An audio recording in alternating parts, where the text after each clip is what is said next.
اس کے لیے 4 چیزوں کا ہونا ضروری ہوتا ہے، اور وہ کون سے ہیں اور ان کی انہوں نے مثالیں دے کر ہمیں سمجھایا۔ نیچے کہتے ہیں ایک ہوتا ہے محکوم علیہ عین کے ساتھ محکوم علیہ، اور ایک ہوتا ہے محکوم بہی،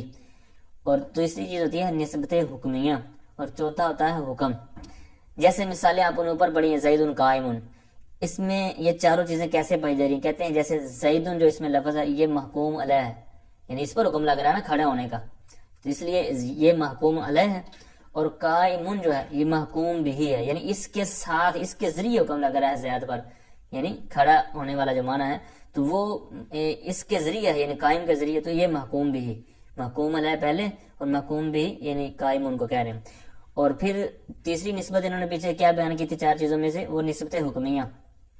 تو کہتے ہیں نسبت القیام الی زید نسبت حکمیہ۔ اب یہ جو قیام کی نسبت زید کی طرف ہے تو اس کو نسبت حکمیہ کہتے ہیں، اور ان کے درمیان جو آپس میں رابطہ ہے، کیونکہ چوتھی چیز پیچھے رہ گئی نا حکم، تو ان کا جو آپس میں ایک رشتہ ہے، آپس میں جو ربط ہے، تو اس کو کہتے ہیں حکم۔ تو اب کہتے ہیں کہ یہ جو 4 چیزیں ہیں، یہ 4 کی 4 جو چیزیں ہیں، یہ جملہ اسمیہ ہو یا جملہ فعلیہ ہو، کوئی بھی جملہ ہو وہاں پر یہ پائی جائے گی۔ تو یہاں پر جو انہوں نے گنوائی ہے جملہ اسمیہ کے طور پر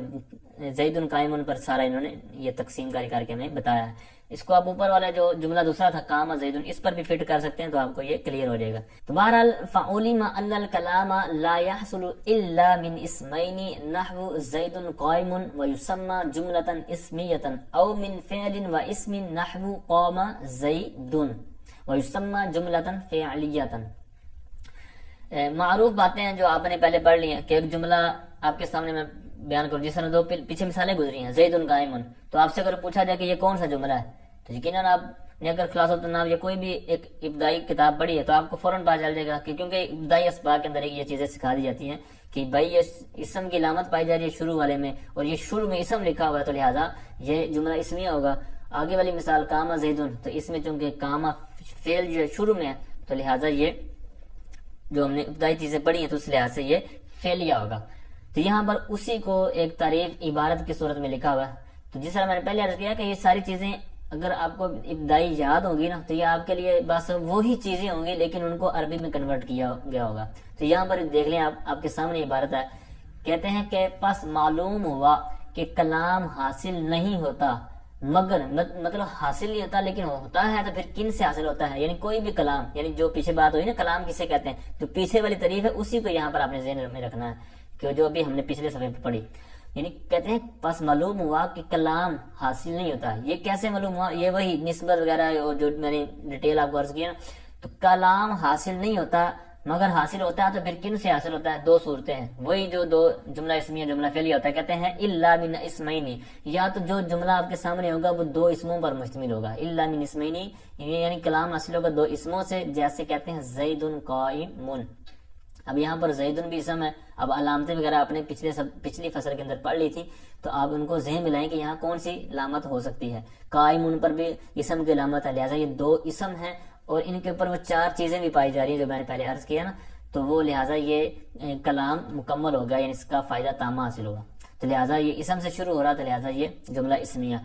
تو اس کا نام کیا ہوتا ہے؟ کہتے ہیں جملۃ اسمیہ، اس کا جملہ اسمیہ نام رکھا گیا ہے۔ یا پھر کلام حاصل ہوگا فعل اور اسم سے، جیسے کہتے ہیں قام زید، اس کو نام دیا جائے جملہ فعلیہ کا۔ اب یہ کیوں صورت انہوں نے کہا ہے، یعنی اس پر کیا علت ہے آپ کے، کیا وجہ کیا ہے؟ یہ آپ نے کہا کہ کلام صرف انہی سے حاصل ہو جاتا ہے، حالانکہ جو احتمال ہیں وہ انہوں نے جو حاشیے میں بیان کیے ہوئے ہیں، آپ ان کو اگر ایک نظر ڈالیں گے تو آپ کو واضح ہو جائے گا کہ کیسے کیسے اس کے اوپر احتمالات موجود ہیں۔ کہ آپ نے کہا کہ اسم اور فعل یا پھر مطلب 2 اسموں سے حاصل ہوتا ہے، تو اب اسم فعل اور حرف 3 چیزیں ہوتی ہیں، تو ان کے ٹوٹل 6 احتمالات بنتے ہیں، یعنی 6 طرح کے جملے اگر بنائیں تو ان سے ترتیب دیے جا سکتے ہیں۔ جیسے آپ دیکھ رہے ہوں گے اسم اور اسم، یعنی اسم فعل حرف ہے نا، تو تینوں کو پہلے آپس میں ہی رکھیں، یعنی اسم کو اسم سے، فعل کو فعل سے، حرف کو حرف سے، یہ 3 ہو گئے، اور 3 جو دیگر ہم نے بنانے ہیں 6 صورتیں ٹوٹل، تو ان میں سے ان کو آپ نے تھوڑا سا آپس میں کراس کرنا ہے، جیسے کہتے ہیں اسم اور فعل، اسم اور حرف، اور فعل اور حرف، ٹھیک ہے؟ تو یہ 3 یہ اور 3 ان کی آپس میں جو بنی، تو یہ ٹوٹل 6 صورتیں ہیں۔ تو کہتے ہیں کلام ان میں سے جن سے پورا حاصل ہوتا ہے وہ اسم اور فعل سے ہے۔ اب یہ جو 2 باتیں انہوں نے اوپر دعویٰ کیا ہے کہ کلام انہی سے حاصل ہوتا ہے، تو اس پر پھر آگے اس کی وضاحت بھی کر رہے ہیں، گویا کہ ایک دلیل اور ایک علت بیان کر رہے ہیں، کیونکہ کہتے ہیں لا یوجد المسند والمسند الیہ معا فی غیرہما، کہتے ہیں کیونکہ مسند اور مسند الیہ یہ اکٹھے نہیں پائے جاتے ان صورتوں کے غیر میں، علاوہ میں، اور کلام کے لیے ان دونوں کا ہونا ضروری ہے، تو لہٰذا یہ ہم نے جو صورتیں بیان کی ہیں یہ اس دعوے کے مطابق ہماری درست ہیں اس علت کے حساب سے۔ اچھا، جب یہ بات ساری کلیئر ہوئی تو پھر ایک اعتراض کرنے والے نے اعتراض کیا کہ آپ نے کہا کہ جو کلام حاصل ہوتا ہے اس کی دو ہی صورتیں ہیں، یا تو دو اسم ہوں گے، اسم اور اسم سے، یا پھر یہ ہوگا کہ فعل اور اسم ہوگا، یعنی جملہ فعلیہ جو ہے، یعنی دو صورتیں ہیں، اس کے علاوہ نہیں ہو سکتی۔ ہم آپ کو ایسی مثال دکھاتے ہیں کہ وہ کلام آپ اس کو شمار کرتے ہیں، حالانکہ ان میں سے وہ شرط نہیں پائی جا رہی، یعنی دو اسم نہیں ہے یا ایک فعل اور اسم نہیں ہے، وہ کیا ہے؟ ایک حرف ہے، جیسے آگے کہہ رہے ہیں فَإِن قِيلَ قَدْ نُوقِدَ بِالنِّدَاءِ نَحْوُ يَا زَيْدُ، جیسے کہتے ہیں کہ اگر یہ کہا جائے کہ تحقیق ندا کے ساتھ، یعنی جیسے یا زیدو، یا اس طرح اور بھی کئی آپ مثالیں لے سکتے ہیں اس طرح کی، تو کہتے ہیں کہ اس سے آپ کا جو دعویٰ ہے کہ حصر والا، یعنی اسم اور اسم، یعنی اسمین اور فعل اور اسم والا، کہ ان سے کلام حاصل ہوتا ہے، تو اس سے تو آپ کا یہ جو حصر کرنا ہے یہ ٹوٹ جاتا ہے، تو یہ ٹوٹ گیا۔ کہتے ہیں کہ اس کا ہم نے جواب کہہ دیا، کہتے ہیں قلنا، ہم نے کہا حرف الندا، یعنی جو حرف ندا کا آپ نے بات کی ہے، یہ قائم مقام ادعو و اطلب، یہ جو حرف ہے آپ کی بات ٹھیک ہے، یہ حرف ندا ہے، لیکن یہ خود نہیں مراد ہوتا، بلکہ ادعو اور اطلب، یعنی یہ جس کے تحت فعل ہوتے ہیں تو یہ ان کے قائم مقام ہوتا ہے، تو لہٰذا جملہ پھر کیا بن جائے گا؟ یا زیدو کو کہہ دیں گے ادعو زیدن، اسی طرح اطلب زیدن، یعنی بلکہ کہتے ہیں کہ ادعو جو، یا ہم نے اطلب نکالنا ہے فعل فاعل، یعنی اس میں ایک ضمیر ہوتی ہے متکلم کی، فعل فاعل مل کر وہ خود مطلب مقصود ہوتے ہیں۔ یہ زیدن جو ہے یہ تو مطلب یہاں پر نہ مسند ہے نہ مسند ہے، کیونکہ یہ فضلہ ہے، یہ مفعول واقع ہے، مفعول بھی قائم کام، تو لہٰذا یہ ہماری جو بات ہم نے جو حاصل کیا لہٰذا وہ درست ہے۔ اور یہ جو حرف ہے ہم نے جو قائم مقام بتایا وہ الفعل، اور وہ فعل ہے، لا فلا نقد علیہ، تو اس پر کوئی نقد وارد نہیں ہو سکتا۔ اچھا، ایک بات تو انہوں نے کر دی نا معترض نے، حرف ندا والی، ایک محشی نے نیچے بیان کیا حاشیے کے اندر کہ جو ندبہ ہوتا ہے جس کے اندر ندا، جو یہ رونے پیٹنے والی جو معاملات ہوتے ہیں، اس کے آپ نے پورے ڈیٹیل پڑھی ہوئی ہے، تو اس کا پھر کیا کریں گے؟ تو اس کا بھی اسی طرح جواب ہے کہ وہ جو واو ندبہ والی ہوتی ہے، جیسے مثال کہتے ہیں وا زیدہ، یا اسی طرح اور دیگر مثالیں، تو یہاں پر جو واو ہوتی ہے یہ عطافت جاؤ کے مطلب قائم مقام ہوتی ہے، تو یہ وہاں پر بھی یہ اگر اعتراض ہو تو وہاں اس کا پھر جواب دیا جا سکتا ہے، ٹھیک ہے۔ فَإِذَا فَرَغْنَا مِنَ الْمُقَدَّمَةِ فَلْنَشْرَ فِي الْأَقْسَامِ الثَّلَاثَةِ وَاللَّهُ الْمُوَفِّقُ وَالْمُعِينُ، اور جب ہم مقدمے سے فارغ ہوئے تو چاہیے کہ ہم اقسام ثلاثہ میں شروع ہوں، اور اللہ ہی، واللہ، اور اللہ توفیق دینے والا اور معین ہے، واللہ الموفق والمعین، اللہ توفیق دینے والا ہے اور معین یعنی مددگار ہے، ٹھیک ہے۔ تو جی ناظرین، یہ تھا ہمارا آج کا سبق۔ اللہ تعالیٰ سے دعا ہے کہ اللہ تعالیٰ ہمیں یہ جو علم نحو کو ہم